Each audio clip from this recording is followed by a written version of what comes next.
The treats that Cindy brought out. Knights of Perth.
Michael, can you hear me? Okay, I've got you unmuted, so you're good to go. How are you guys doing on your setup?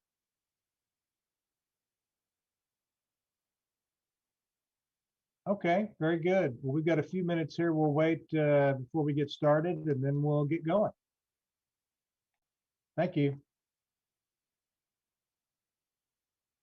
Okay, well, you're live, so your sound will remain on.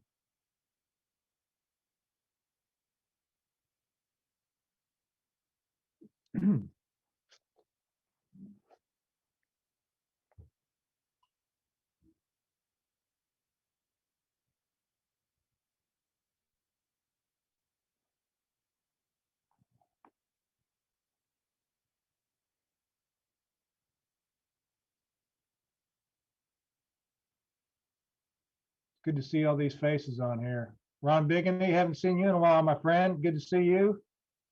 Mickey, Nick, Janet, Spence, Trish Coupard is on. See Debbie Langham. Got a bunch of folks on here. Eddie Perry, Judith Pafford, Dan Killebrew. How you doing, buddy? Good to see you.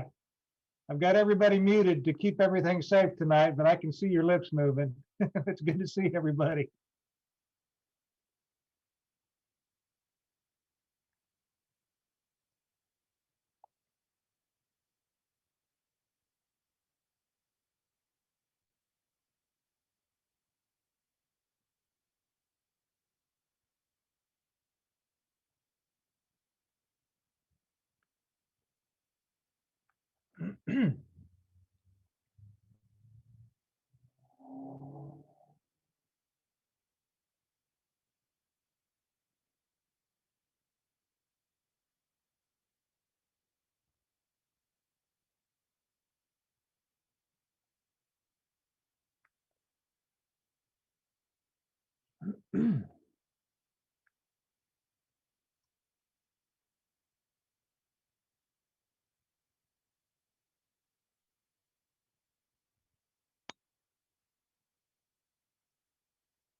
All right, well, I've got 7:01, so we're going to go ahead and get started. We may get a few more stragglers coming in, but I can see we've already got 72 people on this Zoom call. This is the largest group we've got. Plus, we may have a few more on Facebook and on Michael's site because we gave those links out as well. But let me be the first to welcome everybody to the February meeting. Again, we're doing this via Zoom. We're in kind of new territory again, where we've got a few things we're going to do the same and a few things we're going to do a little bit differently. But first, we have a little business to take care of. Hope everybody can hear me okay. I do have everybody muted so that we can kind of control the course of the meeting, and I'll unmute the people that I need to have speak. But again, welcome everybody. Excited to have everybody here tonight. The February newsletter is out. You should have received it already.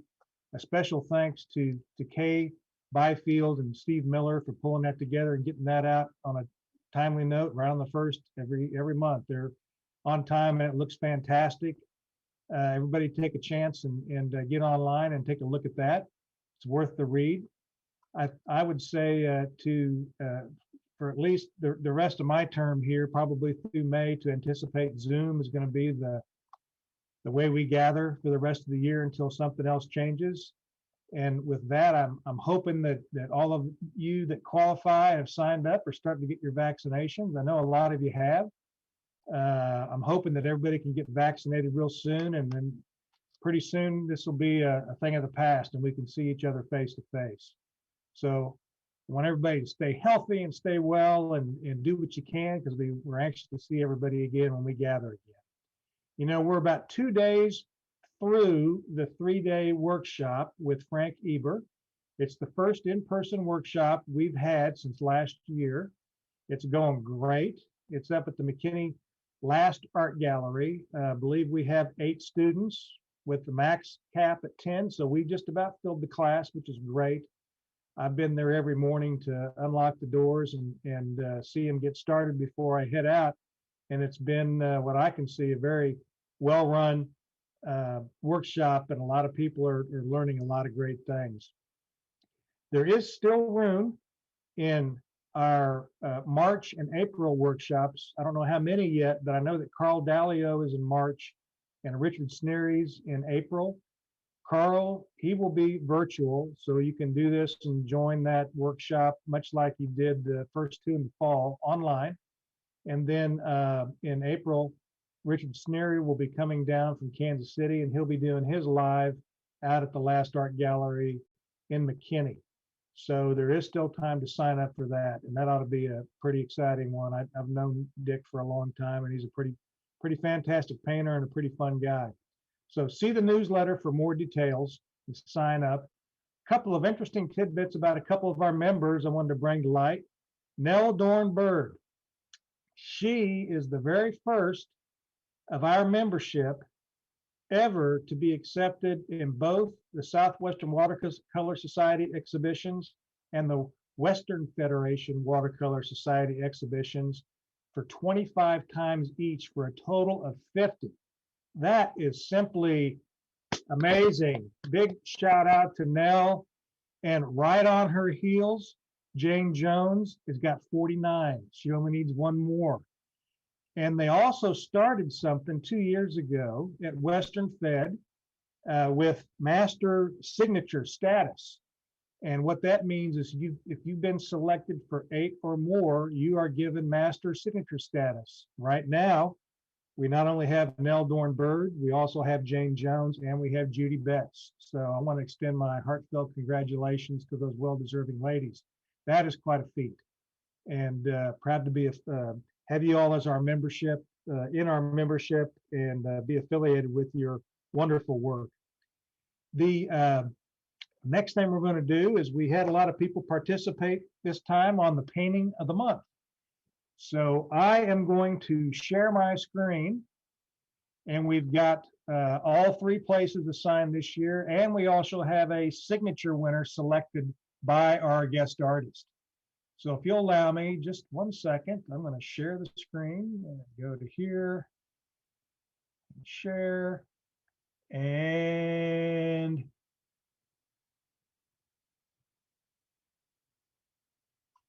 our 3rd place winner this month is none other than Delynn Montgomery, and her painting is titled Old Peanut Factory. So congratulations, Delynn.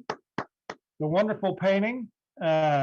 She comes in 3rd place. Let me move this over to the side. In 2nd place with the painting Laguna, Fred LaRue. Fred, I hope you're on tonight. Fred, congratulations. Wonderful beach scene out in Laguna, out in California, I'm assuming. Congratulations on that. And this month in 1st place with a painting by the name of, I'm pausing. Sally, we have Scott Bodell with his wonderful rendition of his boxer. So Scott, you win first place. Congratulations. Pam Wilson will be the one that'll be getting you all your gift certificates or your various gift certificates, probably by mail. So congratulations to all three. These will also be published in the newsletter coming up. Congratulations. And for our first signature winner, the winners selected by Frank Eber for the painting, Water Excursion, none other than Cece Turner. What a beautiful piece. Cece, congratulations. I don't know if you're on tonight, but it's wonderful to see you get this award after you being our guest artist a couple months ago. So with that, thank you to Janet Southern and Nick Kuntz. Y'all are doing a fantastic job on making this even possible, being online.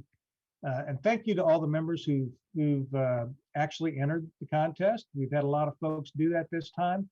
It'll be the same format next month. So get your paintings together and let's enter them again, and we'll have painting of the month next month. Now, last bit of business we've got before we get to our demonstration of our artist is new officers nominations and voting. I want to have a special thanks to Paula Vining, who shared that. And the rules are that we present this board of nominees to you as a committee or you as a group. And normally we'd take a show of hands, at the meeting and approval, yay or nay. But we're going to have a poll here on Zoom. It's very easy. I'm going to let Paula go through the list. Paula, I'm going to ask you to unmute yourself, and I am going to stop sharing. And that way you can share your document. Okay, can you hear me? Yes. All right, excellent. Let me pull up my Word document right here. So it was sharing? Yes, I'm sharing now, maybe. There we go. See perfect. My screen? Okay, let me make this big. Hopefully you guys can see this. It was my honor and privilege to chair the nominating committee this year. We are happy that the board has approved the slate of officers for next year, which would be the 21-22 year. And the following people are slated to be officers. I'm going to serve as president. We're Delynn Montgomery as first vice president of programs, Trish Poupard of second vice president membership, Judith Pafford and Gail Cooksey will chair third vice president workshops. Constance Corbett will chair fourth vice president of exhibitions. Pam Wilson continues to be our treasurer, and we have a treasurer in training this year, and that is going to be Dana Brock. We have Jean Painter joining as recording secretary, Sherry Dare as corresponding secretary, and Jeff Jensen will be our parliamentarian. So we have a poll that Jeff is going to send out, and we ask that you approve this slate of officers to formalize this committee for next year. Okay, so you all should see this on your screen right now. Go ahead and select your choice. Again, I want to commend the entire group under Paula for getting together and having this terrific slate of individuals to run SWS next year. Again, if we talk about this in the newsletter, and I talk about it in my president's letter every month, we really want everybody to get involved if they would like to. So if you're wanting to serve on committees or chair a committee or even be an officer and be considered for the following year, please just let us know. We will get you on the list. It's a very fun group of people, and we sure would like to get a wide and representative group of all of our membership involved as much as we can. So I'm going to give you about a few more minutes. Go ahead, Paula. Well, I was just going to add, I want to just personally thank all the nominating committee members who helped put this great list together. And I want to also, just as Jeff said, share that we may still have some other committee positions if you are still interested, excuse me, in this coming year's committee, or to help with our exhibition, which will be later this year in September. We would love to have you join our ranks and team. So please just let us know so we can find the right role for you and get you engaged and involved. The more the merrier, as Jeff says. Absolutely. So with that, I'm going to end the polling in 5 seconds. That'll be 2 minutes. And with 92% of the viewers who are seeing this voting, we have 86 out of 86 say yes and 0 say no. So it is a unanimous, and I can share these results. Can y'all see these results? We I'm can. assuming y'all can. Yes. Great, because I can't see anybody when they're on the screen. So you're shaking your head. Wonderful. So thank you for voting. We were a little bit concerned how we were going to do this via Zoom, but it looks like we got through it, Paula. How about that? Nice job, Jeff. It's Stay faithful. all new territory. So I'm going to shut this down. And oh, and the chats, great. We already have stuff coming through chat, so that's wonderful. Yeah, keep that out. Keep that coming on. So next, I want to thank Michael Holter. Michael is actually our host this evening with Frank Eber. Frank is in his home studio where Michael broadcasts and does his paint workshops virtually. So we thought that would be the best way to get Frank in front of you all this evening. And I want to also let you know that our workshop artists make a lot of their money when they come and visit us by selling their paintings at the meetings that we typically have at the church. Frank has got 13 beautiful pieces. I believe 2 are sold already to people in the class. I've asked Cindy Donis to put them on Facebook. They're on Facebook, they're numbered, they're available. If you would like to purchase one of those, we can do it either through check, cash, or PayPal. You can let Delynn Montgomery know, and they're at a, I can tell you they're at a great price, somewhere between $250 to $300, $350 per painting, depending on the painting. But if you'd like to own a Frank Eber original, please go to Facebook and do that, and it'll mean a lot to Frank. So with that, I'm going to introduce Frank Eber. He's a renowned watercolorist, and he continues from his bio. He's in the tradition of the 20th century California Barbizon movement. And what that means is he basically focuses on intimate works, and he usually uses a limited palette. And his paintings are softly expressive and suggestive rather than detailed. And I've been able to witness his teaching approach firsthand these past couple of days. And I can tell you that Frank is an exceptional, masterful teacher of more than just the watercolor technique. He's a great teacher about the design and composition of your subject, color and lighting and its effect on the pictures, the positives and the negative shapes, how to simplify shapes, and how to create atmospheric effects. So Frank's here tonight. We told him we'd give him the mic at 7:15. At 7:15, Frank, Michael, I'm going to turn it over to you, and I'm going to ask you to unmute yourself again, Michael.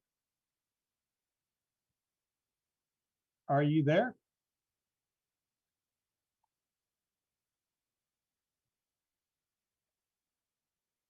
You are. Well, you were unmuted for a second. Here, I'm going to ask you to unmute again. Can you unmute? There you go. We got you. So I'm going to try to pin you. I'm going to spotlight your thing for everybody. So it should be a big screen on everybody's computer. Paula, can you shake your head? Is that true? Great, thank you. I can see your face. Okay. Just FYI, we have about another 15 on YouTube and Facebook. So that's happening. We're welcome to my studio, and Frank's right across the table from me, social distanced by about 6 to 8 feet. Not very far away, but we're going to let him take off and chat in some questions on both YouTube and Facebook, and we'll see him. And I guess anybody out there, when you chat or make comments on on your Zoom. I guess, Jeff, you'll be fielding some of those perhaps if there's something. Yeah, I'm going to try to monitor any of these questions as I can, and I won't bother very much, but we'll see what we got and take it from there. All right, well, here we go.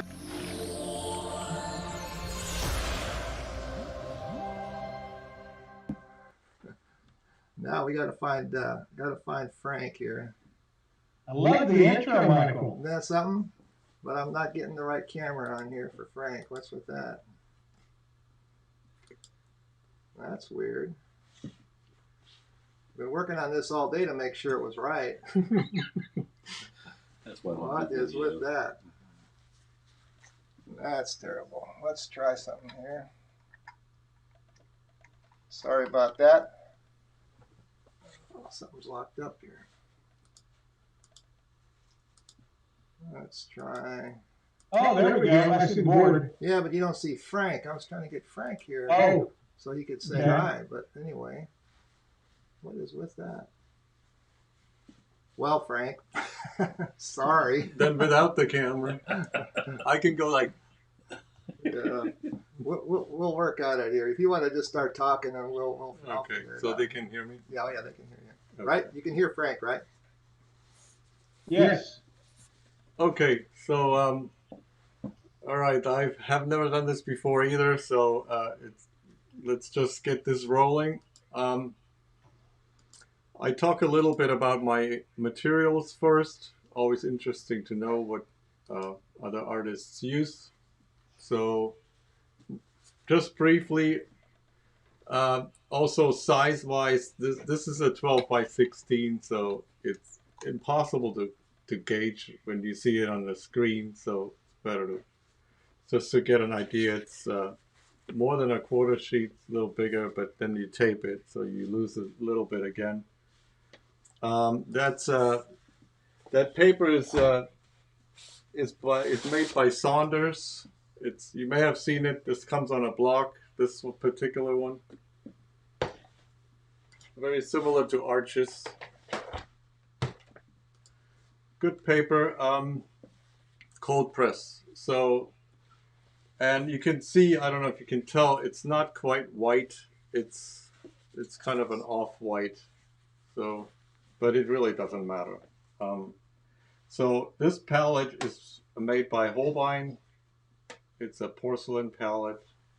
It's got this coating on it. I like it because it's got really deep wells, so you can fill this up with a lot of water, which you will see in a minute. I use a ton of water when I paint.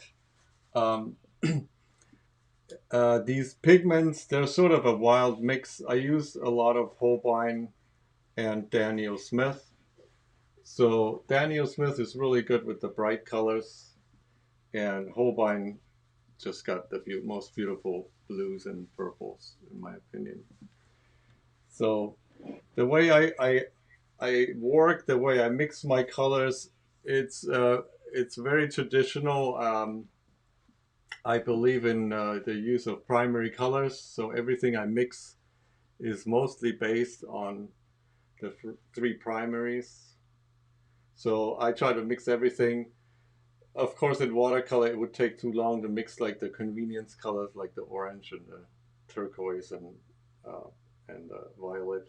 So you have those on the palette too. So here's violet, orange, turquoise, and here's all my blues. And then this is a black. So they call this neutral tint, and it's really just an ivory black, strictly speaking. And then I do use white sometimes. It's down here. I hope you can see all this right here. Everything else is pretty standard. The colors like burnt sienna, raw sienna, I see these as red and yellow. Nothing other special on this palette except maybe the what's it called, horizon blue and phthalo blue here. So the horizon blue is really a phthalo blue with white in it. So that's why it looks like this. And in terms of brushes, I have my wash brushes. These are basically the staple brushes. I use those for big washes pretty much all the time.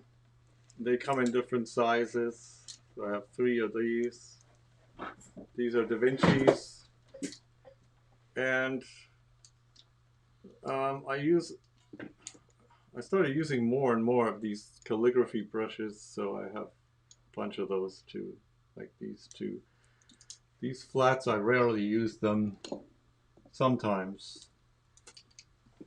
And I also have a hockey brush. You can kind of move pigment even. It's always dry, so I never wet it. I don't know if I'll do it in this painting, we'll see. And then lastly, I have synthetic round small brushes, also Da Vinci. So, and I like to use old brushes sometimes, really used up brushes to have get different effects with them. So this one is really, I've had this for a long time, so the point is gone. But then you use it for something different, so that's kind of handy too. And when it's new, it looks like this, so you got a really good point. That's used. It's like a dagger. Okay, what am I painting? I'm painting this river scene in France. I painted this before, but probably not in the last 5 years. I always wanted to repaint this, so I figured maybe I'll just copy my painting, see how that'll go. That's always a tricky thing, but. And I take this paper off the block because I like to use this portable easel here, and I move my paper around quite a bit, so I don't want it in a fixed position. So when I do this or that, I just grab it, Frank, I got another camera set, so Oh, okay, you cool. can talk to it's down here. Which now, one is so it? It's That the one? phone, so you can. Okay. I will switch that occasionally when you're talking to the audience. Okay. So basically, so that I'm flexible with the angle here, I just have this loosely positioned here. I think that's it. The rest will be just. I usually talk a little bit while I paint, so let's get this going.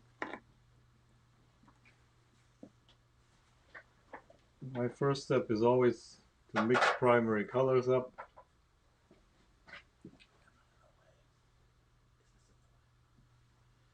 I only have 2 reds, so carmine and cat red.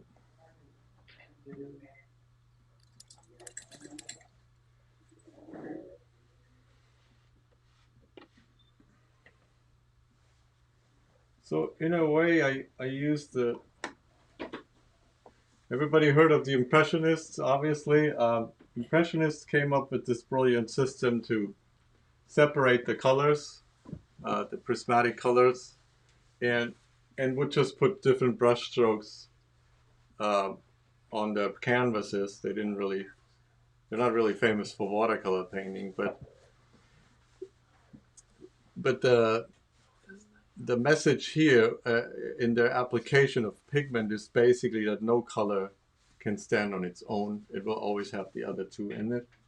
And that's how I paint too. So I'm not really painting like an impressionist per se, but I'm using that same principle. So if you paint a blue sky, it'll never be just blue.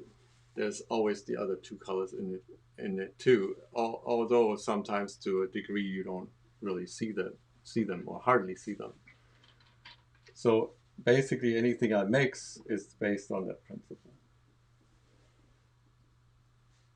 So having said that, if you mix these 3 colors together, you get a gray.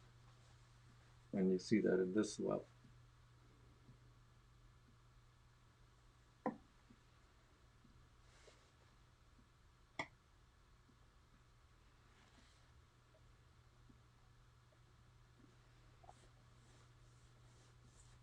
start up here, almost like you're pre-wetting this.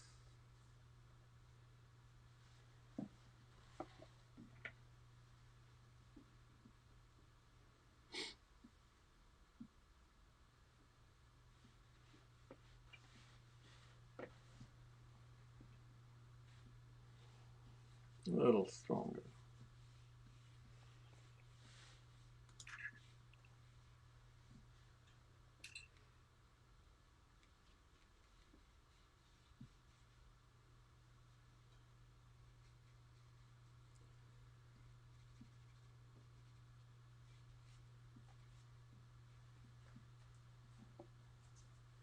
And I use, like I said, I use a lot of water, so if I want to adjust the sky, like right now, I would spray it. And then I can have that freedom that the pigment will move around more. Frank, when you get a second, there's a question. Would you mind showing us your reference image just to see what you are painting? It's only on my screen, Ah, so I don't know how I could do that right now. okay. Maybe when we have a break, Okay. when I'm not in the middle of this, I can probably show it.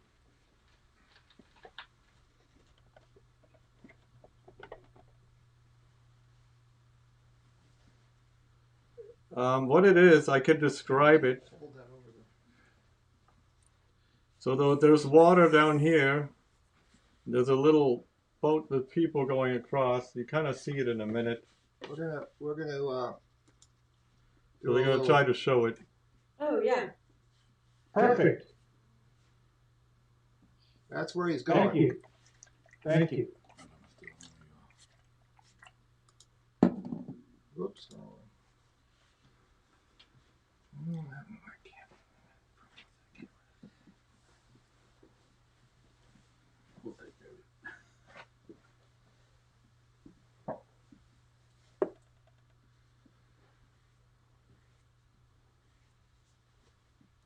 So you can see I'm working pretty wet.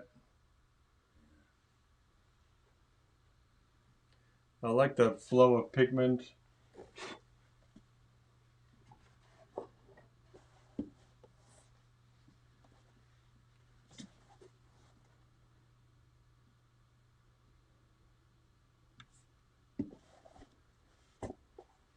To get that, to let that smooth out a bit.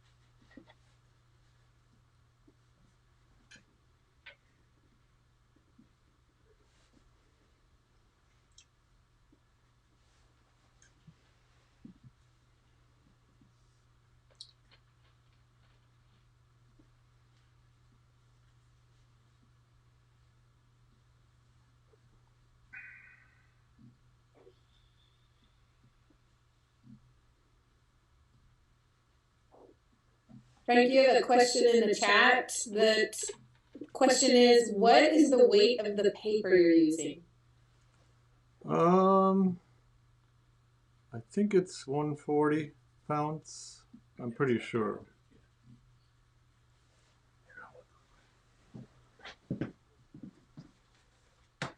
Pretty certain it's 140. Yeah, 140. 140 or 300 grams, basically.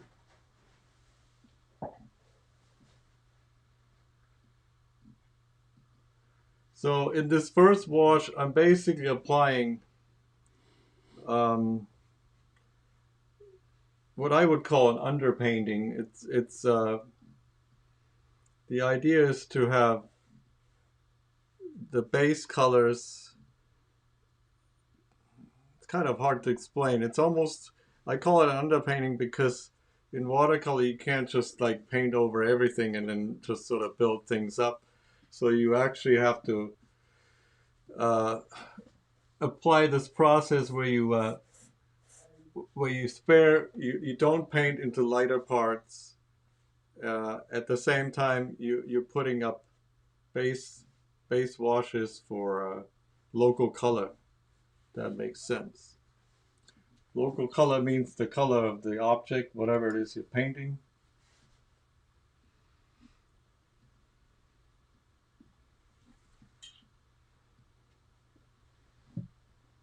So that's what I'm doing in this first step.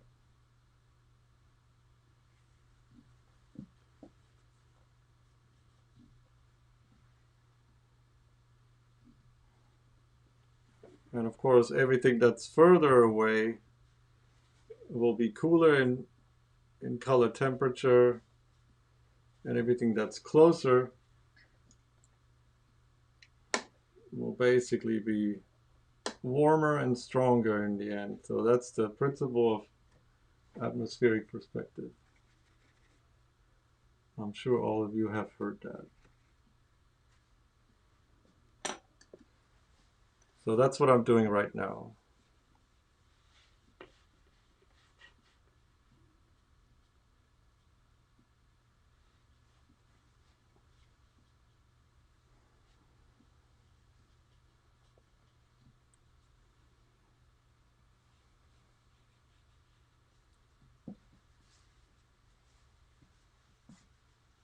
So it's all very weak in value. I'm just concerned with the general color in different places.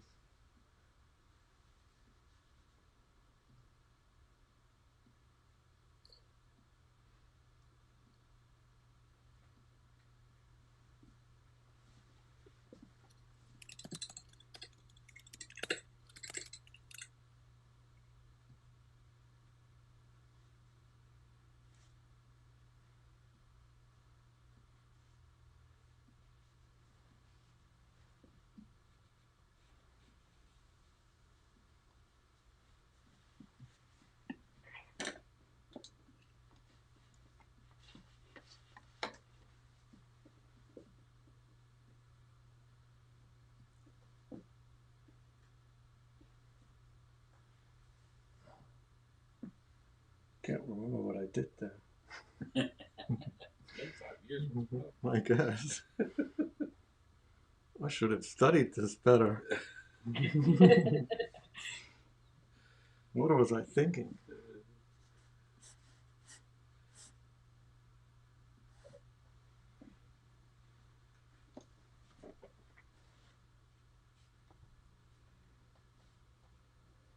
Just trying to leave some whites here.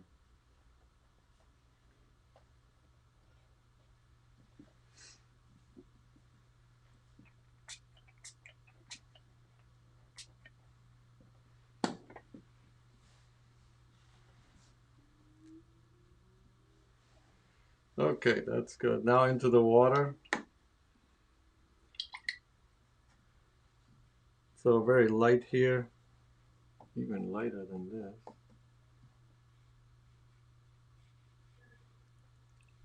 And this boat, these people in it, that'll be much darker so I can paint over it.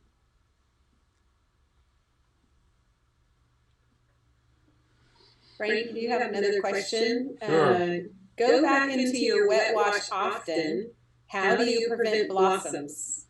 Yeah, it's a good question. Well, you have to kind of know how wet it is, basically, is the short answer. If you're kind of conscious of how wet your paper actually is, you know that you can always go back into the wet wash. That's no problem. But when it starts getting drier, when it starts going moist and damp, then you just have to use more pigment on your brush, basically, to prevent the blossoms. So watercolor is all about that mix of pigments, pigment and water ratio. So if you get it right, you just get the blossoms when you want them, basically, not when you don't want them. It's tricky, of course.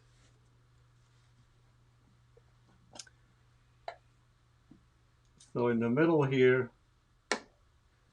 I kind of want to see this light, so come back with just water here and just let that run down here. We got some light here.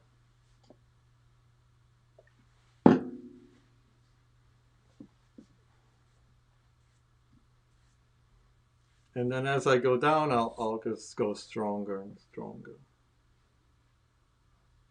And of course you would repeat some of the colors up here.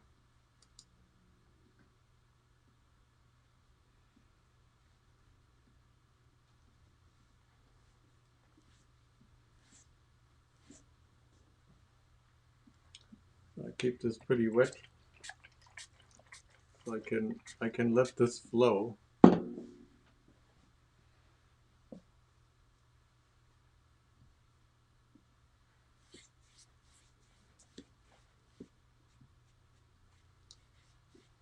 So this is,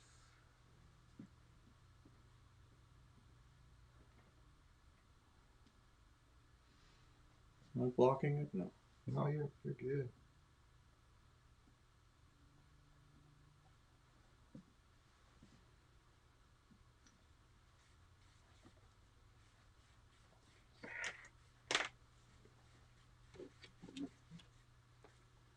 So I'm lighter here, and then as it comes down, it gets darker.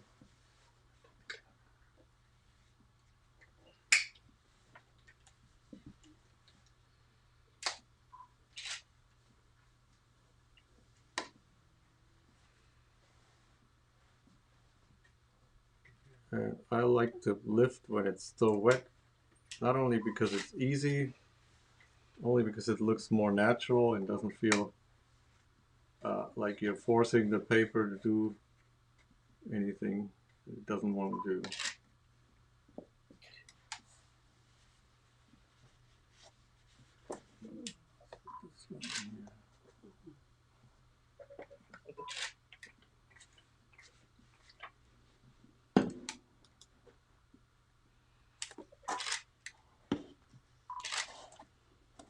So you can see the sky looks quite dark against the rest right now because, you know, I was trying to get this sky done in this first go.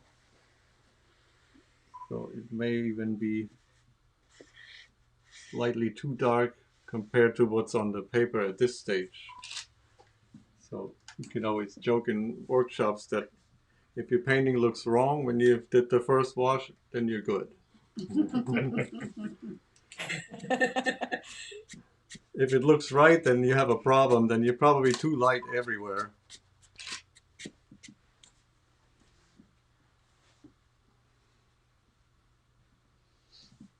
Okay.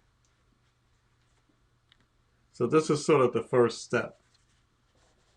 And then this is the time when I kind of clean up a few things here and there, like some of the edges that I may have lost, accidentally painted over and that sort of thing. But this is all still pretty light, so I'm good with the local color here on this building. You can kind of see this will be a building in the end. Just want to make sure I see these dormers coming out. This would be pretty light. Here is another light. That's good enough.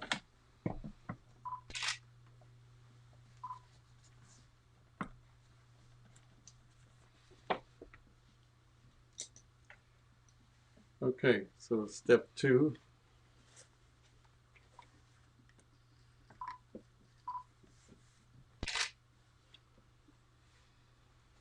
Should really wait a little bit, but I could use the hair dryer. Yep. I'll mute the microphone for a little bit while he dries this, okay? Okay. So you don't have to hear it.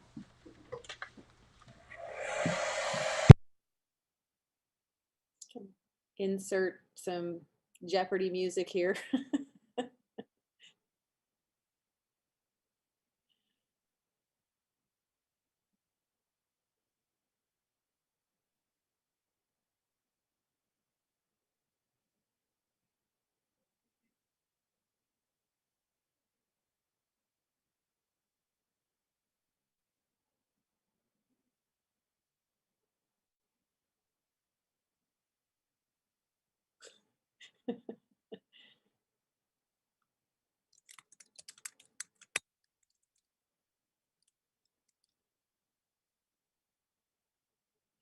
I don't think you'd really want me to sing. You guys would take back your vote. Oh, Anne, I'm sorry. You had better luck using the connection through the browser. Frank is back. Okay, thank you, Frank. Sure, thank you. So here we go. I just needed to make sure this first step is dry, so you don't get any accidentally explosions here.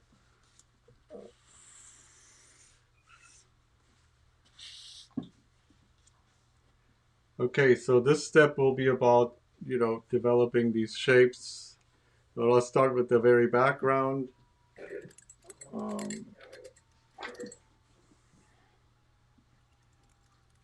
Thank you.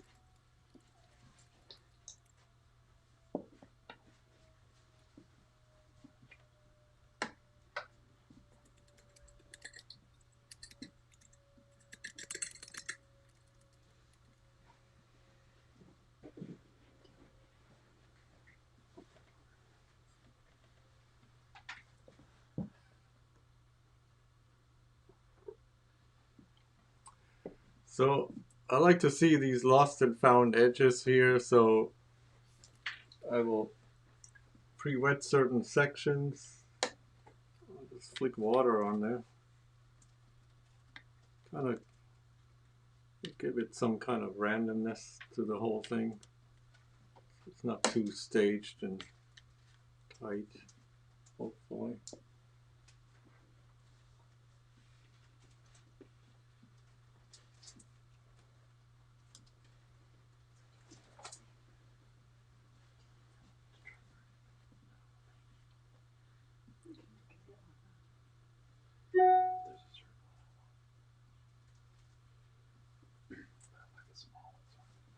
So, the water will kind of diffuse certain areas. If you want to see more, you can just do it by hand. I always have multiple brushes going. Sometimes I have 3 or 4, and then I don't know which color is on which one. It gets really crazy. So I can't sit when I watercolor paint. It's just too stressful. Whoever said that watercolor painting is calming must have been out of his mind, right? There's nothing calming about it. Oil painting is calming.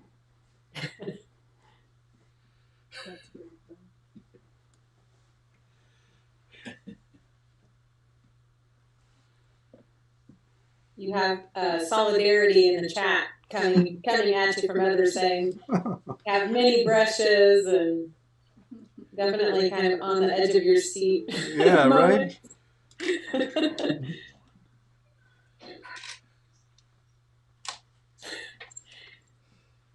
One clever member says could be the fumes that are calming in the oil paint.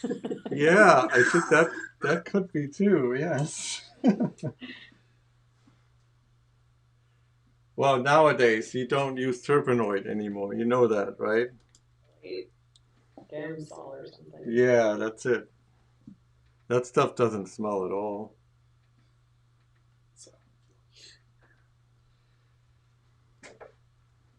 So I'll just apply these, and then I kind of break up these shapes again so this background stays, making sure this background stays in the background.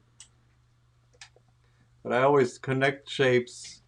I never paint separate things. So even here, I'm trying to connect this building to that background.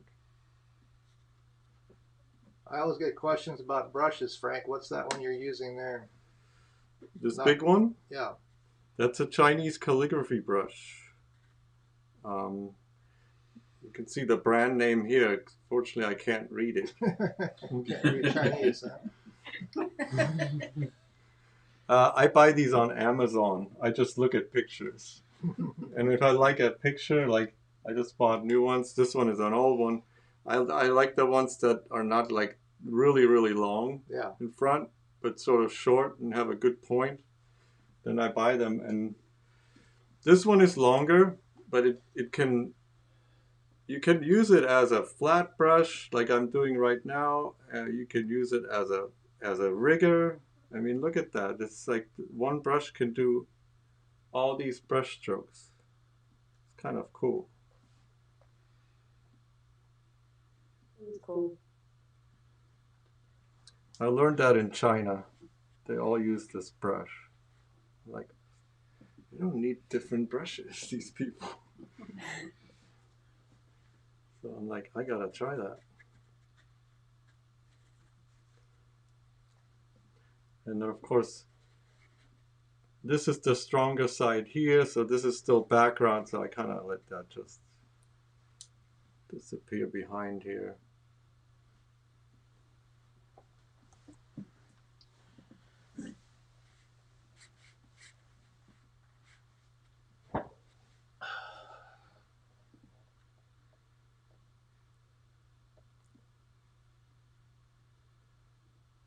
And there's a little bit of an island here.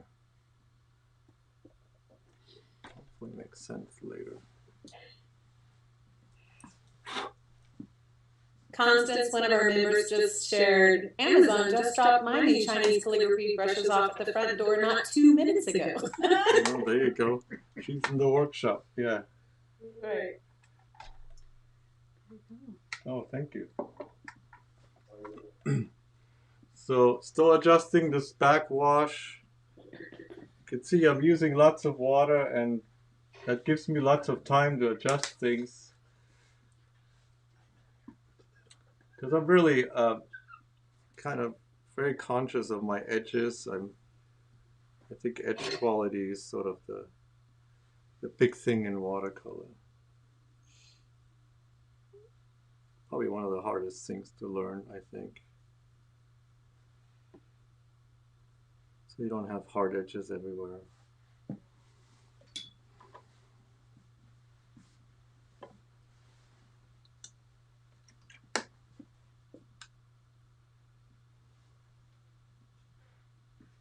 And of course I learned that in oil painting. And then you lose an edge like that. But you keep an edge too, you know, so it can't be all blurry. So you're always walking that fine line.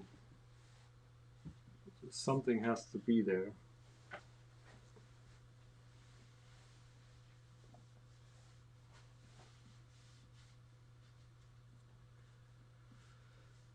Okay. And then I can pick it up here for the right side.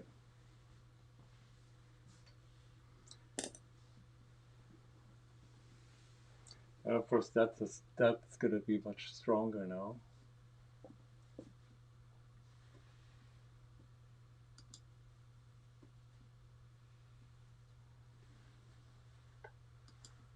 But once again, I want to lose a few edges, maybe up here.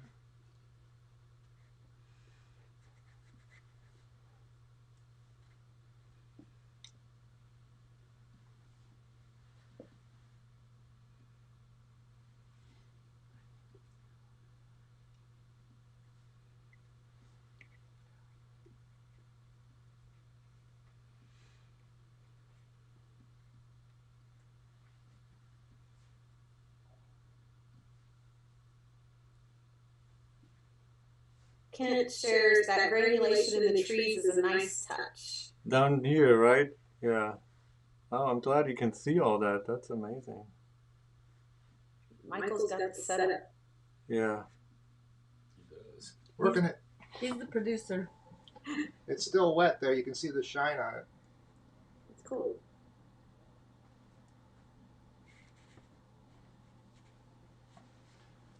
So Frank, it's kind of quiet in here. Do you work with music or any noise, or do you work quietly? I usually work quietly. Okay, well, good. We'll keep quiet.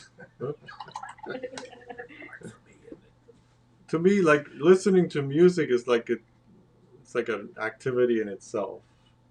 Like if I don't use it as background music. I kind of want to listen to music consciously, if that makes sense. Yep. You have to watch what I'm listening to because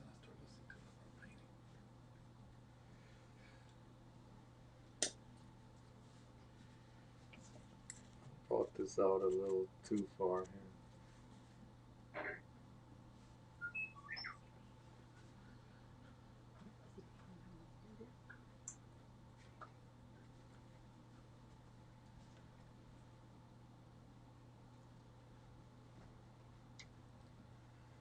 Can't really see this yet.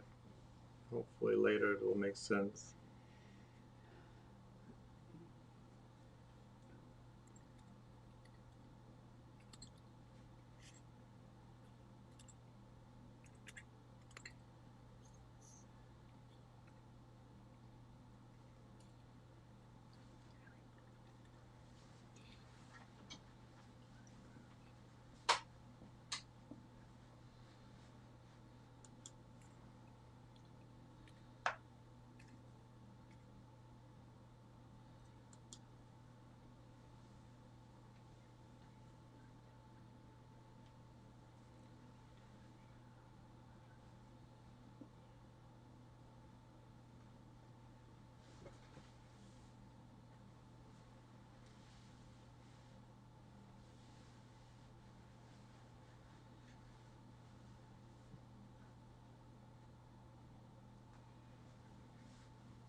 Frank, you have another question. Did you start in oils and switch to watercolor? I did, yes. I started oils first. I started acrylics when I was still pretty young, but then I switched to oil, and then I did an oil apprenticeship when I was in my 20s. So I worked with an Italian painter. So that's how I started learning painting. Um, but it was also about gouache painting, so it wasn't just oil and gouache. So sort of a mix of both. And he was famous for movie posters at the time. I was growing up in Germany, and he lived there too. So he taught out of Munich. So I would go to the class for 3 years, and that's how I learned how to paint.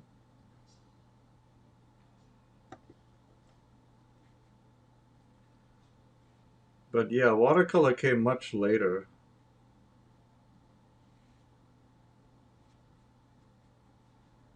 I mean, to me, I really think about painting as painting. I don't really care so much about the medium. I like watercolor, but I also love oils. It all depends on what you want to paint and what your goals are. Certain subject matters are just better for oils. Others are maybe better for watercolor. So it's kind of interesting how it can really vary depending on what you're after, what your goals are. Bev Boren agrees with you. She's well accomplished in both mediums as well. Oh, that's good to hear.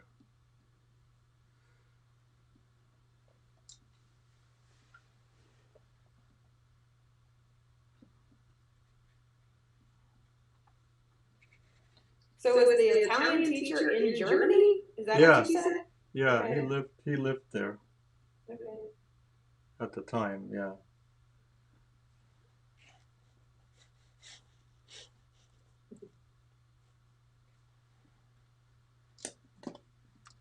So here we go. The space up.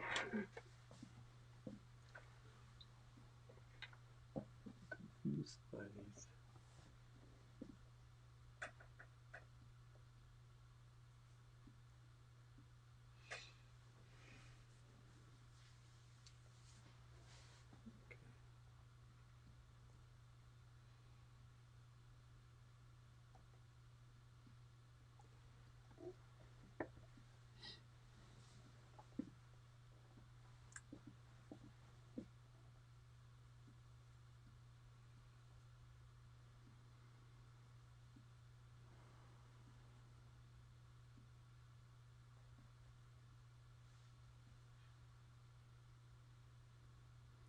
You can see I'm working a lot of the wet on wet technique. Frank, it's close to 8 o'clock, which I think is the time they want a little break. So Okay, find a spot where it's good for you. okay. Well, I'll finish this section first and then we can take a break.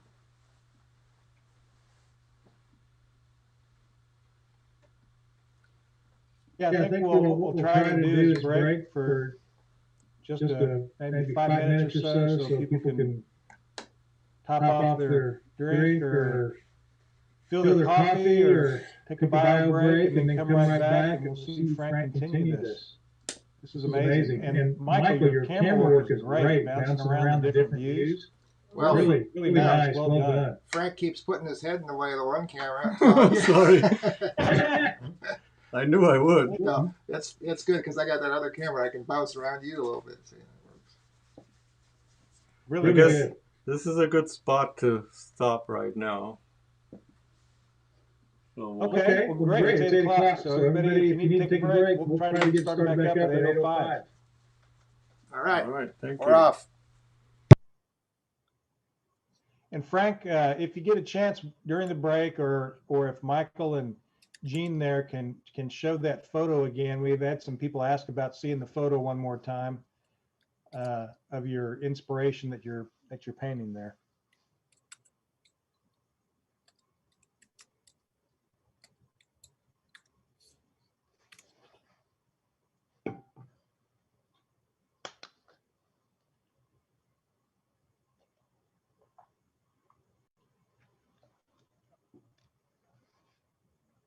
There's the image. That's cool. Very good.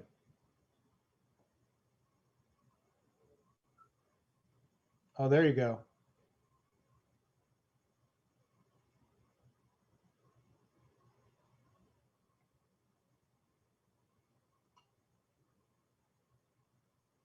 It's beautiful. Beautiful.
I haven't heard anything from Jeff, but we turned the mic back on.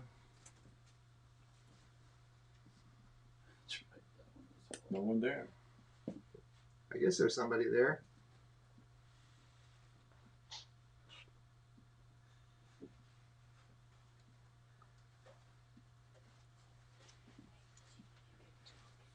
I can just go, right?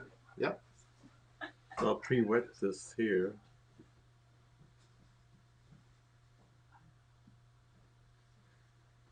Paint over that bottom section again.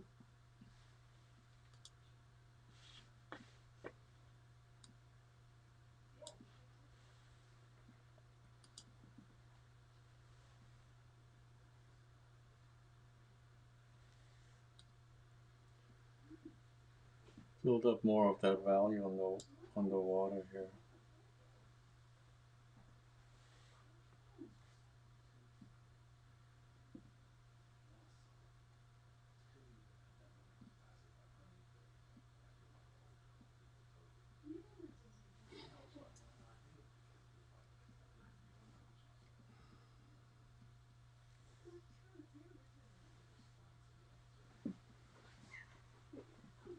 Really develop this middle section so it kind of starts glowing there.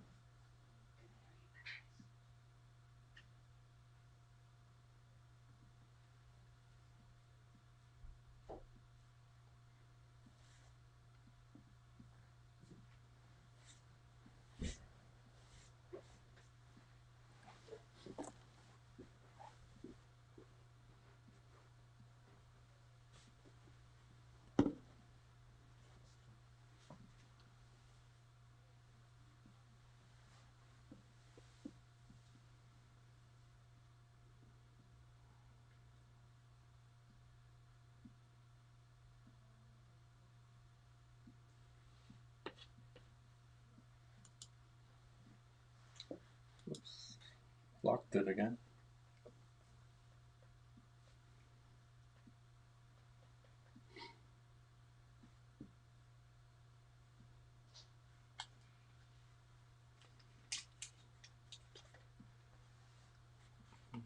Leave a few of those streaks there in this foreground.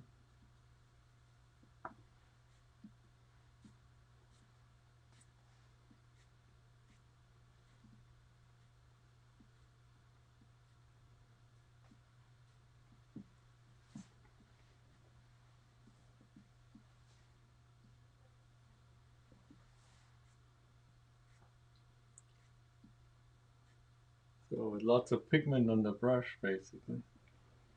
Your paper's a little bit wet still, right? Still a little bit wet, yeah. You gotta catch it just right. Make sure you're not putting more water on it. And there will be lots of reflections coming down from all this, so I will still have, this will still look light in the end, but it will also have harder reflections on top. So.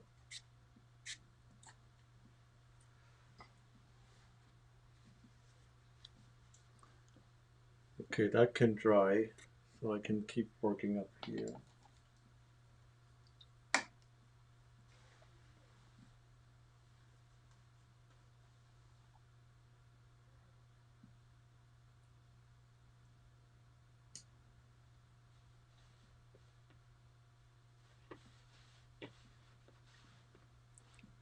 This is good.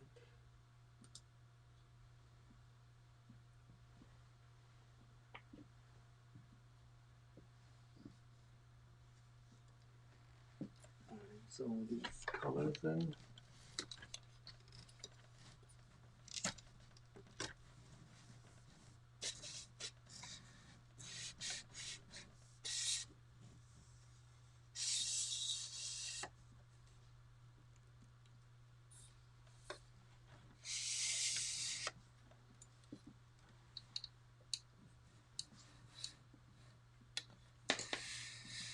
So wet, should have waited. Oh well.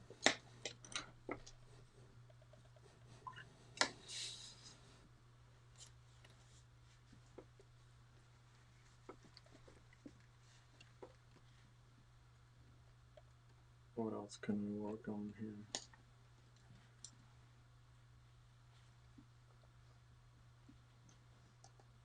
I think I can dry this up again right quick. Yep. I'll turn off the microphone and he's going to dry it for a minute.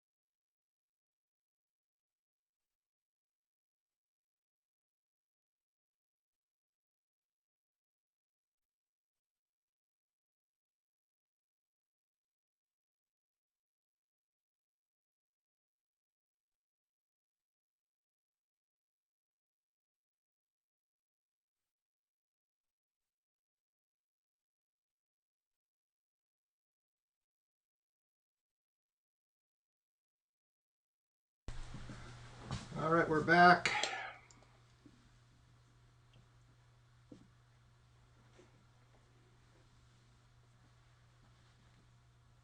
I don't hear Jeff or anybody over there. Anybody out there? Oh, yeah, we're here. Okay. We're here. It's going great. Everything's been really smooth. Pretty quiet. I was just curious.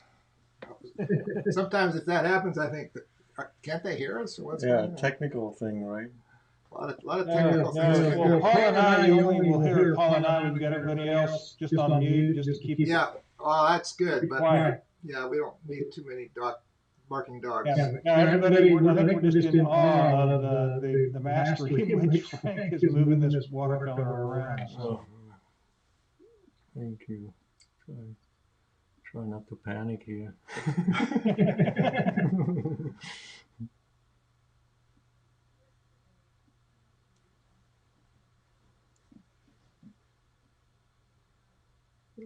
Painting around those things, and then we can add some shadows into it. Always fun.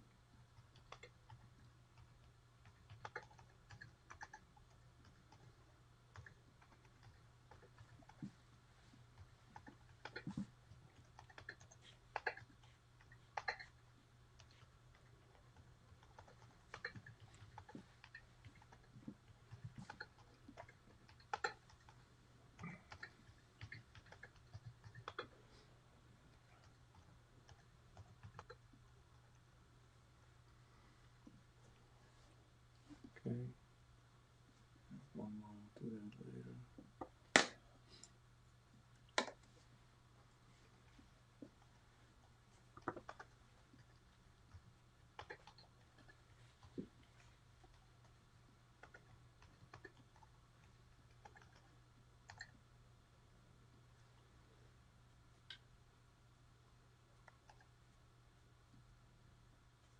And with these features, they're just suggestions. I don't want to, do too much with them.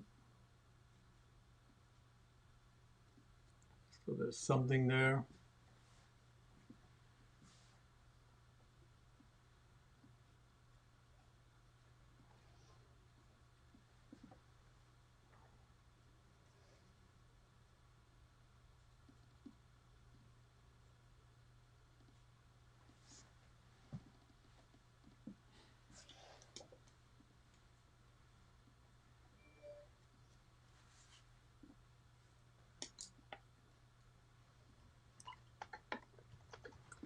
So strengthening this background to it will create more light.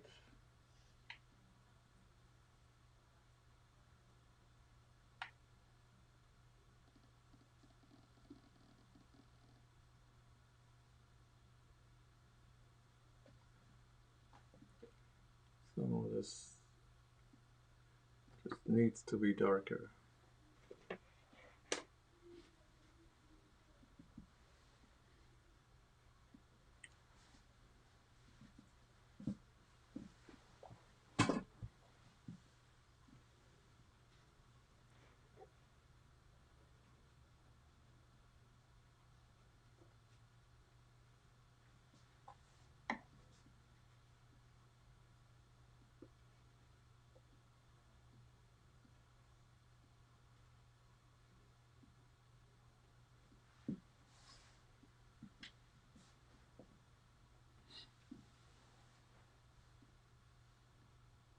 Frank, I'm assuming that this demo painting will also be available for purchase if somebody wants to buy this particular piece? This particular piece, yeah, I could do that.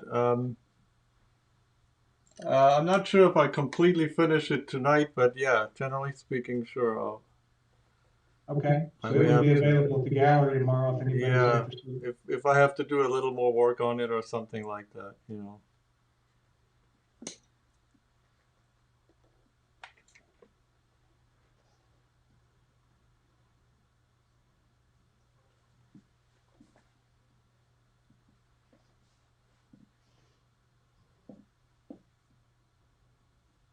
And of course, Frank, there was a question in the chat. What is the location of the scene being painted? I don't know if you said that.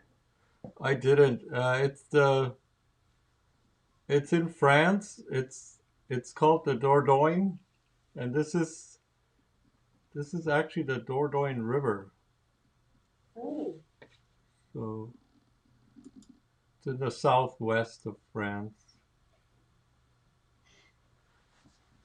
So I'm trying to connect these chimneys so they kind of, you know, they connect to the to the building itself, but also to the background with the shadow. So I'm always very conscious of that sort of thing.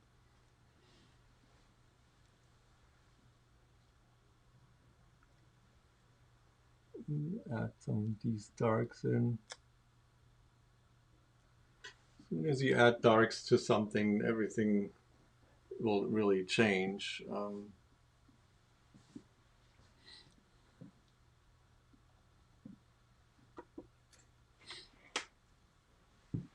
Do you typically paint from photos, and do you take your own photos? I do paint from photos quite a bit. I used to paint plein air a lot of late, not so much anymore in the last couple of years, but I still go out plein air paint also, but definitely from photos. Everybody paints from photos. But yeah, this, you know, especially scenes like this where you don't have access to, you know, you have, you know, you paint these photos, you paint them from the trip when you were there, and or maybe you were there for a workshop or just on vacation. So, but yeah, for sure. Photographs are a big part of any painter's. You know, there's no other way to really paint. You gotta use photographs. Plus, studio work has sort of a different feel to it altogether. So I like studio work too because you can do different things in the studio that may not be possible outside. So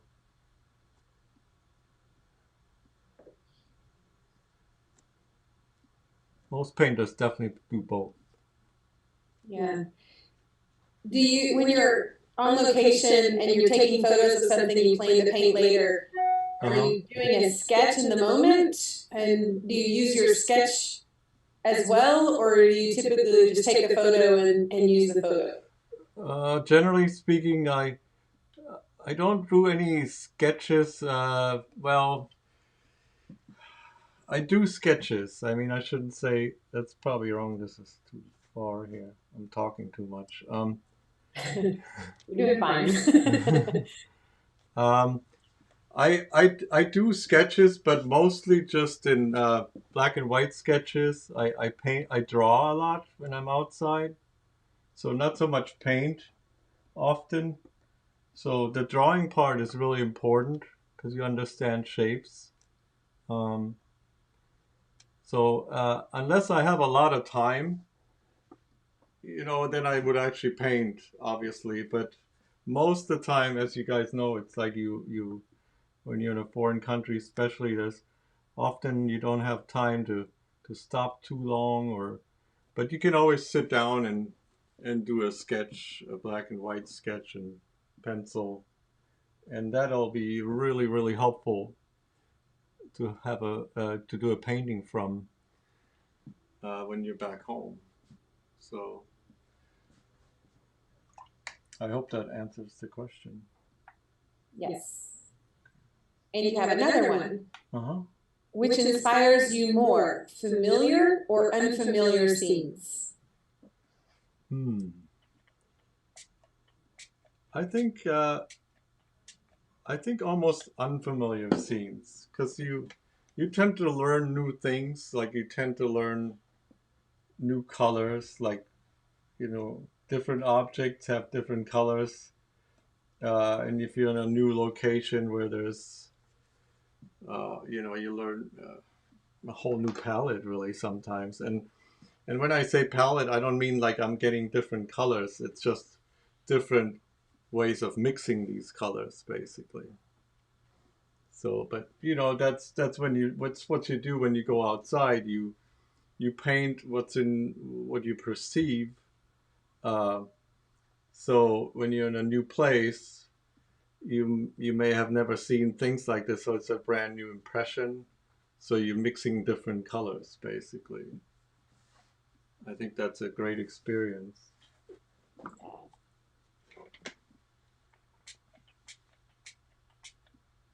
We have a lot of good questions coming in. Here's another one. Do you like to paint on a certain size paper, or do you change sizes with different pieces?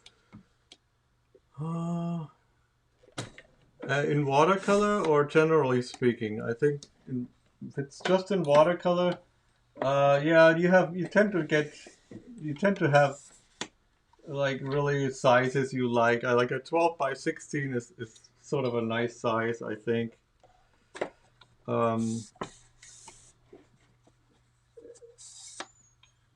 You know, for instance, when I do paint outside, I'm not one of those people who paint really large. I prefer like the more intimate sizes, like smaller.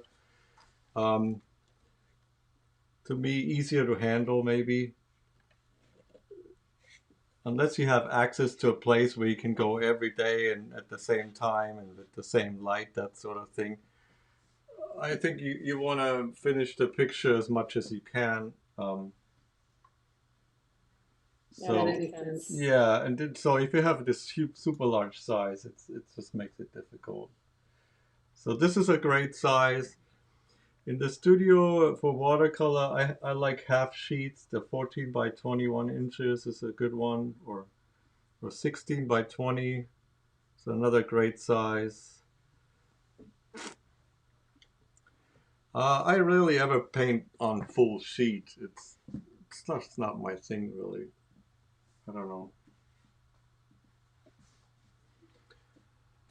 By the way, Frank, I have this camera working now, so when I have you in the corner, you can I can talk to look these folks right here if you want to look at them.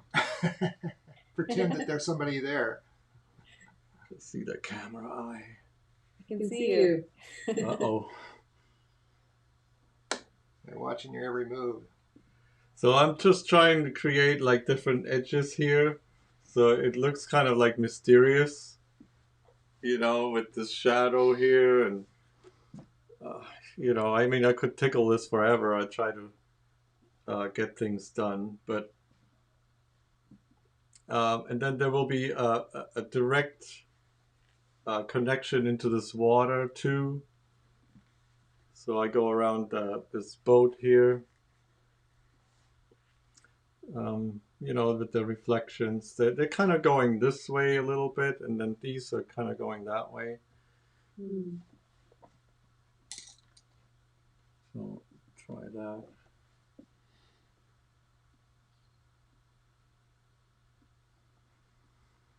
And of course, this is the same colors in the water with the what it would just reflect what's above here. So that's kind of the idea.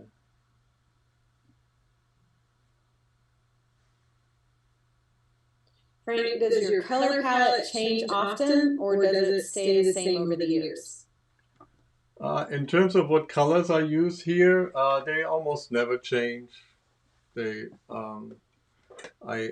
it's just how you use them, really, that's what's changing. You know, a lot of people think it's, you know, you use other colors You can paint any super bright picture with this palette, or you can paint a completely muted scene with the same colors. It's just a matter of how you use the colors, basically. Yeah. It's not so much what kind of red you buy or something. That's not how it works. Michael, you're getting quite a bit of shout out on your excellent camera work. Well, thank you. That's my calling, I guess. See, the problem is when I do these for myself, I am painting and trying to run these things and make it work, and that is very confusing sometimes. Oh, I bet that. Oh, I can imagine. Yeah. I don't even know how you do that. Yeah. So now I just get to, watch Frank and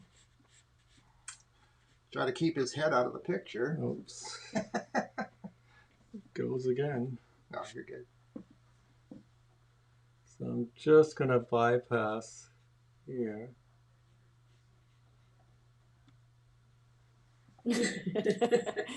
Kit says, don't let my wife know about a limited palette. She thinks me buying tubes of different paint is normal. Yeah, the term limited palette is really misleading in itself. What does that even mean? Is this palette limited? It always comes down to how you use it. It does look like you have empty wells in yours.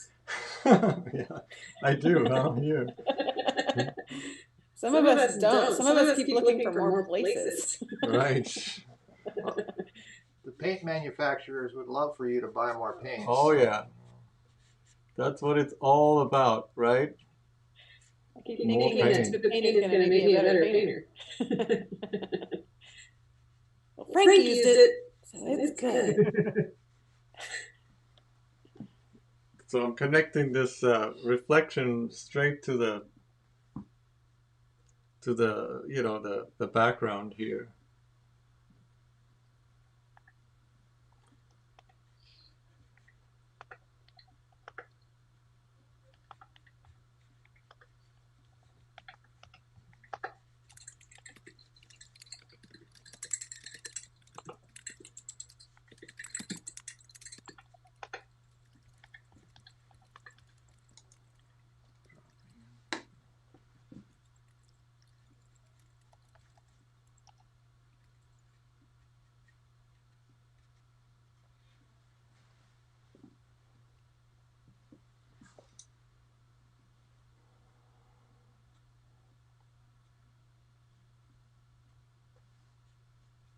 Let that water run.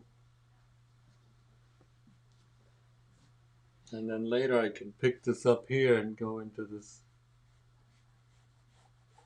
little boat here.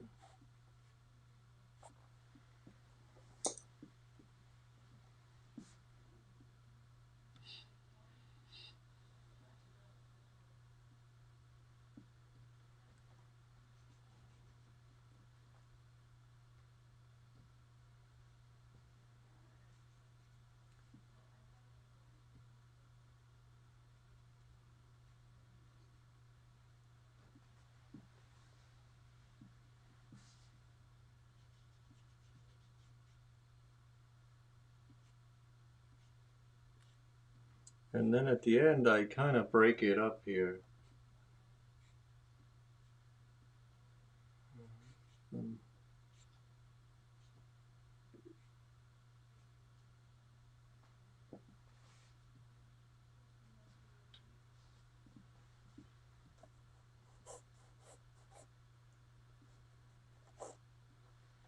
Blocking it again? No. Okay.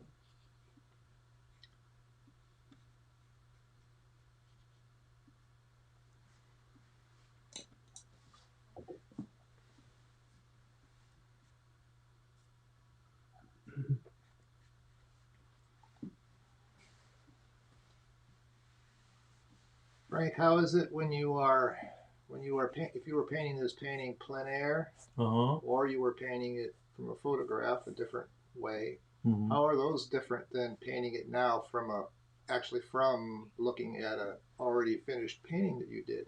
What's the Is there a process that's different for you?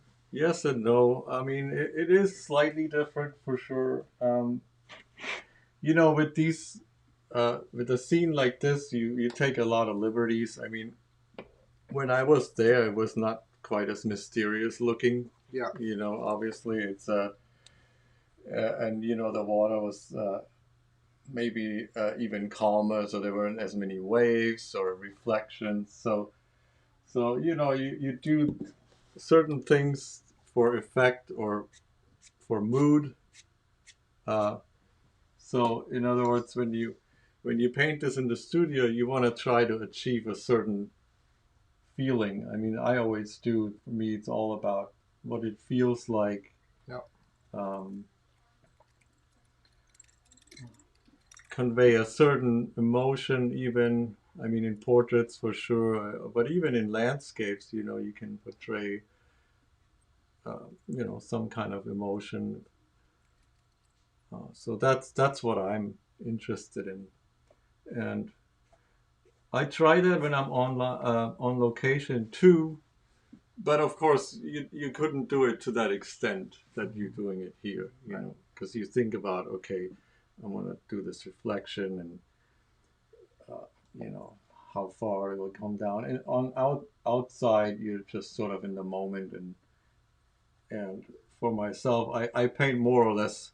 It's challenging enough to paint more or less what's there, basically. Uh, so that's what you really be focused on. And if that's a success, well, it feels really good, you know. But that doesn't mean I'm gonna try have the same goal for the studio piece, you know. It's more like based on the mood, even more so. And you can see what I'm trying to do here. It's you know, it's all based on what does it feel like, and you know, mysterious, that kind of thing. That's what I live for, really. Mm-hmm. It's good.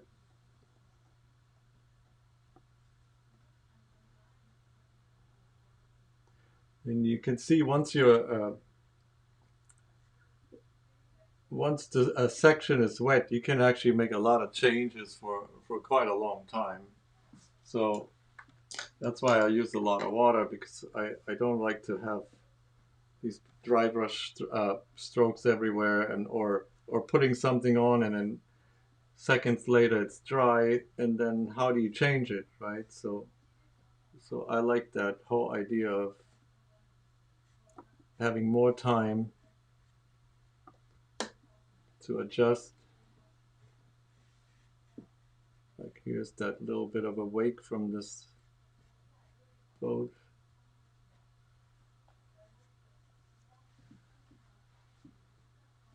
And then this side is pretty much there. So I'm gonna move over here.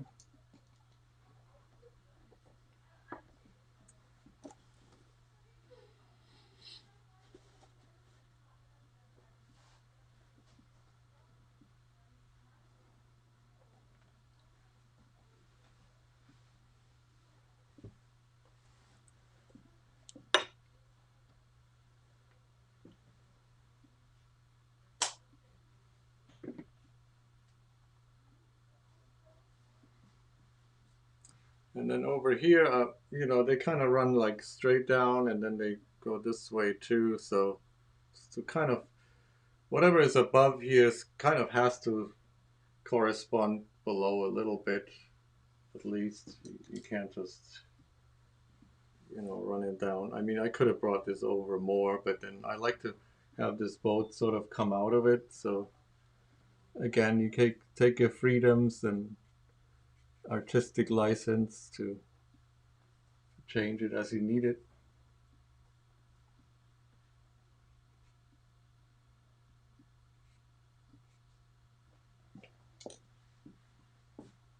Dry, okay.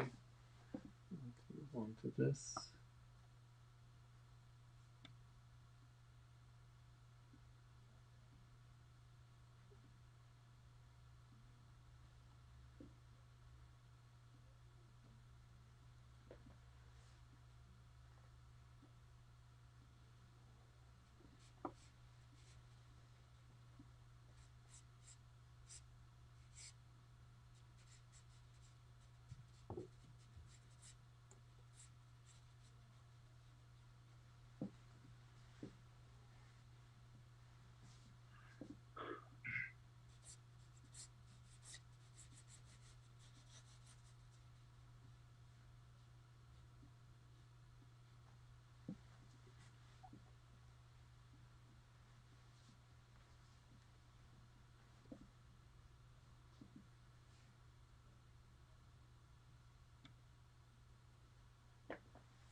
Reflections are tricky. You don't want to do too much of it, but yet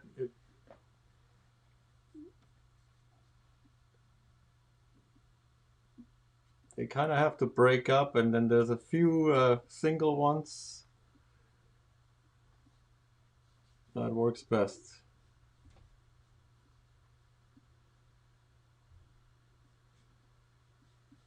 Towards the end. Maybe go that way. And then while this dries, you have plenty of time to adjust it. Like these buildings have to correspond here. So they'll just drop some water in for them.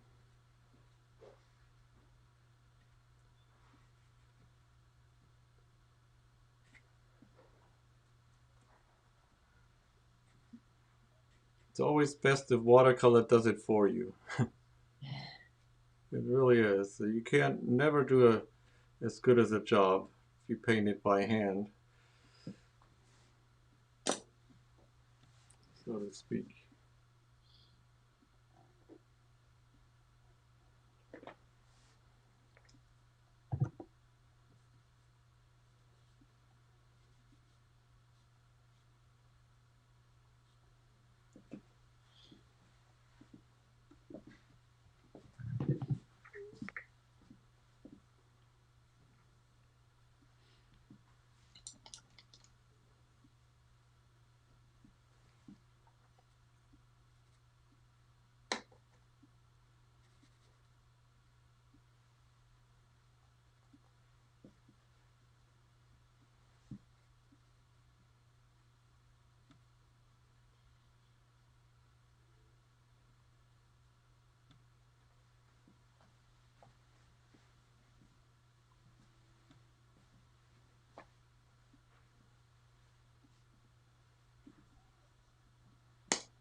Well, that'll work itself out here. Can do that boat. So these reflections, I moved into this little boat here. So now I can pick it up and finish this, and then these two guys in there, they will also have a bit of a reflection.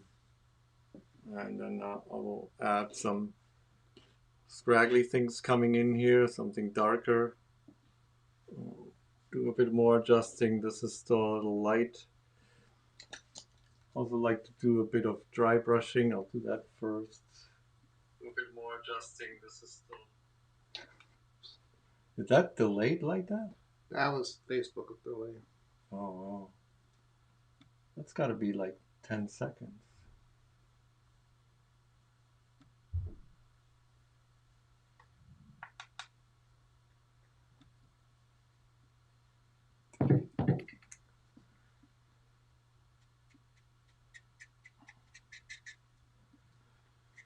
Looking great. Somebody else commented a little bit earlier, and I think I missed it. Where did I see it?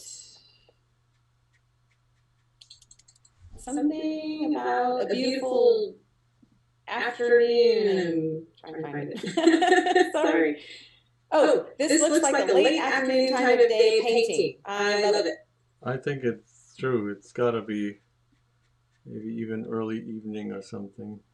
Yeah.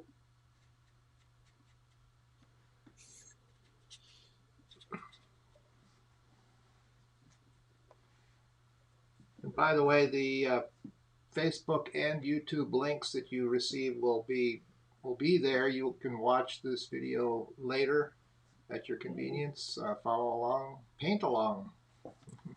Paint along. Oh my God. That was great news, Michael. Somebody asked that question. I wasn't sure. I was researching That's that in right. the background. Yeah, those same links are the same ones you'd use. So, well, I mean the main one is the Facebook one is the Southwestern Watercolor Society Facebook page. So. Okay, cool. That's great. Thank you, Michael. Lots of love on that too. Yay.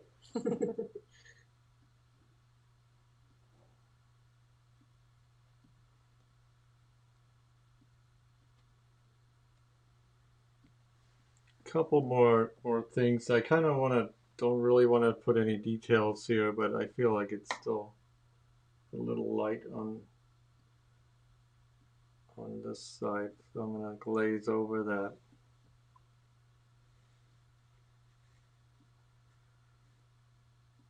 This one is different because it's kind of closer. It's much better.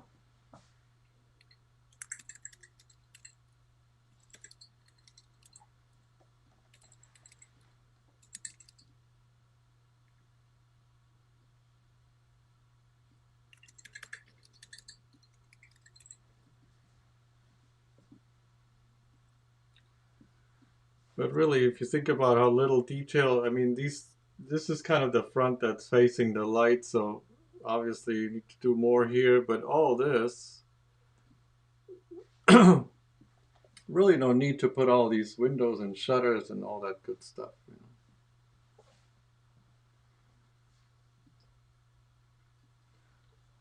know? Yeah, the mystery's working for you. Thank you. Appreciate that.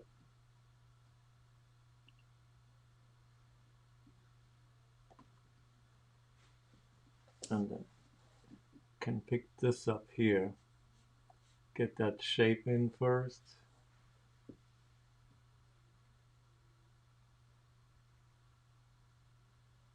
Don't you wish we could just do this like once a week? Yes. We'd all be better painters, wouldn't we?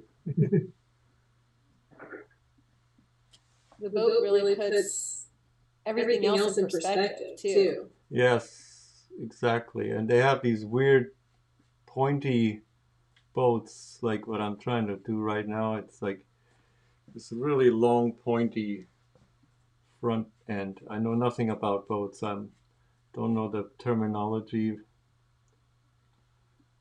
Bow, maybe? I don't know. Yeah, you're like me. I pretty much clueless, but I like pointy front end. That's good. pointy Yeah, front pointy end. front end.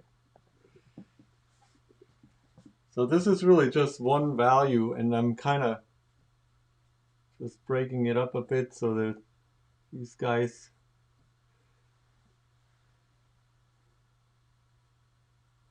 can kind of see them.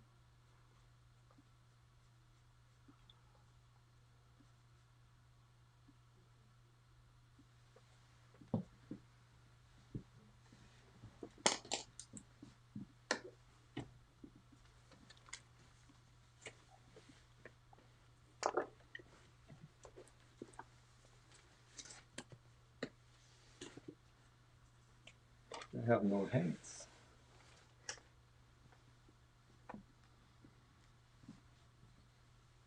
The heads is always tricky. Most people make them too big. They're really small.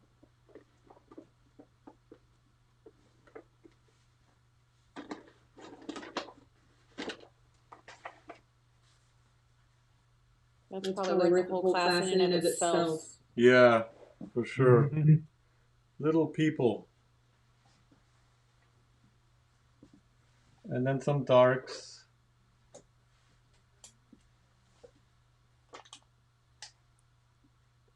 That line on the water is kind of important. But I don't make it continuous. I try to kind of just suggest it, and then I'll make that boat look lighter again. Another comment, magic. Wow, people like it. That's great. Pamela, from your workshop, it sounds like. Frank's workshop class wants everyone watching that his workshop is one not to miss. We're all enjoying this workshop very much. Pam Oh, Wilson. cool. Thank you. Yeah.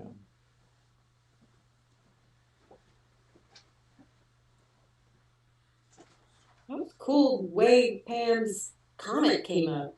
Yeah. Well, you can comment too if you go to Facebook or YouTube. I can pop them on there. I see. Cool. I just go like this. Pop, there it comes. Oh, yeah. Cool. Wow, you really got this down. Oh, well, you know. I'm still at that stage where I put my phone up, you know. Oh, yeah, phone works. Phone works. Bev says, I knew I'd be sorry to miss. Yeah, so all of us agree, I think. Yeah. It didn't get to join. It's a tricky time right now. I don't blame anyone who doesn't want to be among other people in this situation.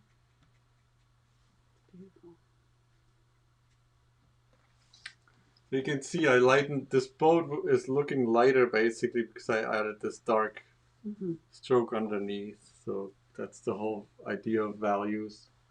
You add something darker than whatever you just did now or earlier will all of a sudden look lighter again.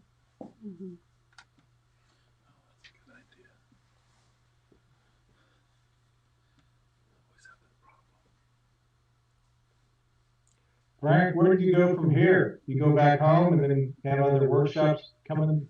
I don't have one for a while. I have a virtual one in April that I host. I'm doing from my house, but there's only room for like 4 or 5 people, and I already have 4, I think. So, but yeah, I got workshops planned still, and they have not canceled yet, and so I'm hopeful some of these will happen, especially the one in Italy in September. We already postponed it last year, so we're very sad if it would not happen again.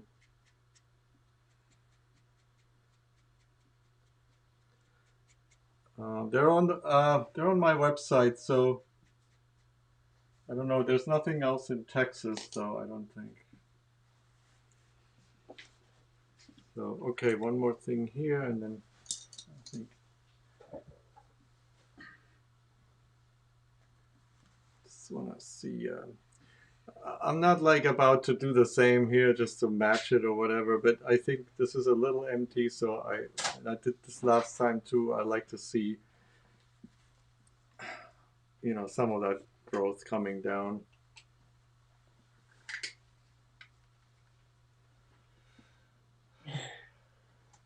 And it's fairly dark, not too dark. I like to mix red into my darks. That's also from oil painting.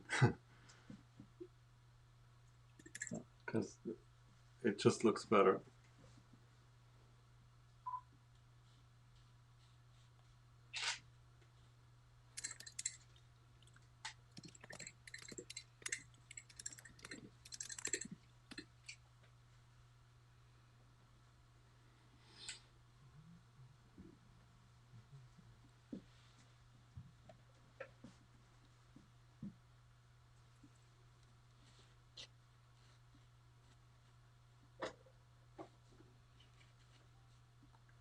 Just a few things coming down here.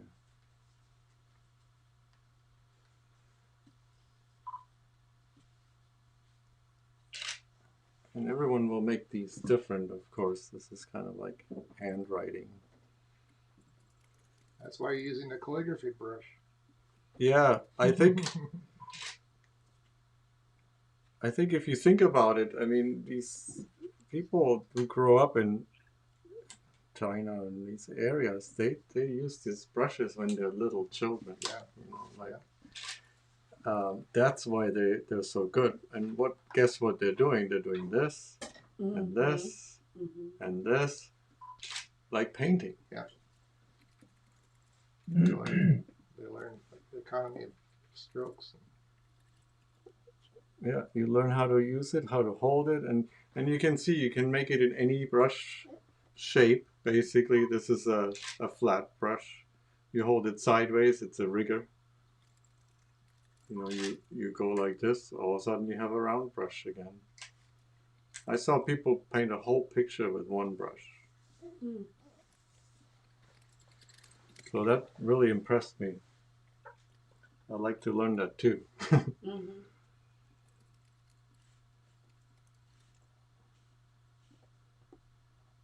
Which do you prefer, oil or watercolor? I love both, but I like watercolor for what it does sort of by itself, this sort of thing that you would have to all do by hand when you paint oil. But I like oil for the texture, for the paint, the tangible paint you can put on there, and it's thick. I love that too, because you can't do that here. It's always flat, you know. So, and I think I'm pretty much done for now. Whatever else I have to do, I want to leave this alone for a bit and come back to it. So, yeah, I want to thank everyone for watching. I hope you enjoyed it. I hope it's fun. I think we almost went to 9. Wow. You are perfect on the timing. You know, we can't thank you enough. What a great demonstration. Michael, thank you so much for allowing us to invade your home studio and allowing Frank to use it. What a great vehicle it was to get to our membership. Great camera work. And not to be last but not least, Gene Painter is there with you. He's been the chauffeur, so he's going to make sure that Frank gets back to the hotel this evening. So thank you, Gene, for doing that this evening and being there as well. Plus, we'll make it. Yeah, that's right. That's right. Pray for him. That's right. Yeah, fabulous. Thanks. Thank you, everybody, for watching. We had almost 100 people. This is the largest one we've had online, just on the Zoom portion. Yeah, there were another 15, I think, on the other two. So. Oh, that's fantastic. That's great. Well, Frank, thank you again. Get some rest, and I'll see you at 8:30 in the morning when we open up for the last day of the workshop. Sounds great. Thank you. Have a good night. Okay. Thanks, everybody. Bye, everyone. Look at that, Michael. Awesome.